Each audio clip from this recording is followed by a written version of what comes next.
ओम भगवते गुरु वासुदेवाय नमः। तो आइए आज की वीडियो में लेके आए हैं रंग भरी एकादशी व्रत कथा तथा इसका क्या महत्व है। तो आइए सुनते हैं। रंग भरी एकादशी की पौराणिक कथा के अनुसार प्राचीन काल में चित्रसेन नाम का एक राजा था। उसके राज में एकादशी व्रत का बहुत महत्व था। राजा समेत सभी प्रजा एकादशी का व्रत बहुत ही श्रद्धा और भावपूर्वक किया करते थे।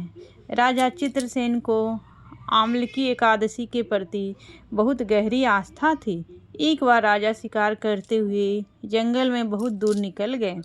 उसी समय कुछ जंगली और पहाड़ी डाकुओं ने राजा को घेर लिया और शस्त्रों से राजा पर प्रहार करने लगे। परंतु जब भी कोई डाकू राजा पर शस्त्र प्रहार करता, वह शस्त्र ईश्वर की कृपा से पुष्प में परिवर्तित हो जाता।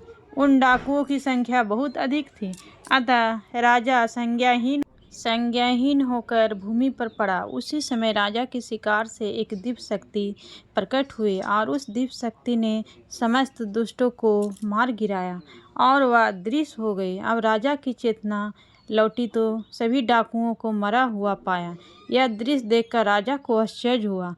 राजा मन ही मन सोचने लगा कि इन डाकुओं को किसने मारा होगा। तभी आकाशवाणी हुई, हे राजन, यह सब दुष्ट तुम्हारे आमल की एकादशी का व्रत करने के प्रभाव से मारे गए हैं।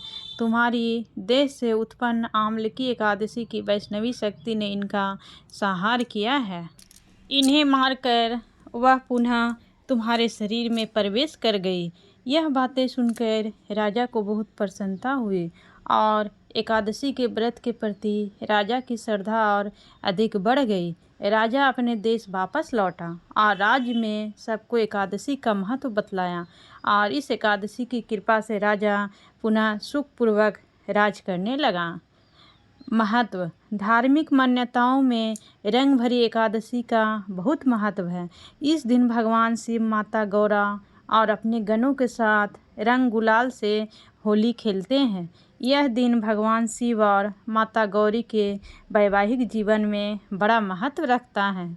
इस दिन काशी में बाबा विश्वनाथ का विशेष श्रृंगार होता है और उनको दूल्हे के रूप में सजाते हैं। इसके बाद बाबा विश्वनाथ जी के साथ माता गौरा का गौना कराया जाता है। मान्यता है कि इसी दिन भगवान शिव जी माता पार्वती को पहली बार काशी में लेकर आए थे। इसलिए यह तिथि बाबा विश्वनाथ के भक्तों के लिए अधिक महत्वपूर्ण मानी जाती है। इस एकादशी के दिन भगवान भोलेनाथ तथा माता पार्वती की काशी विश्वनाथ की नगरी वाराणसी में विशेष पूजा अर्चना होती है। इस एकादशी पर भगवान श्री विष्णु के साथ भोलेनाथ और माता पार्वती का पूजन भी किया जाता है। हर साल फाल्गुन मास के शुक्ल पक्ष में रंग भरी या आमल की एकादशी मनाई जाती है। रंग भरी एकादशी के दिन से काशी में होली का पर्व शुरू हो जाता है, जो अगले 6 दिनों तक मनाया जाता है। यह मान्यता भी प्रचलित है। जय श्री राधे राधे।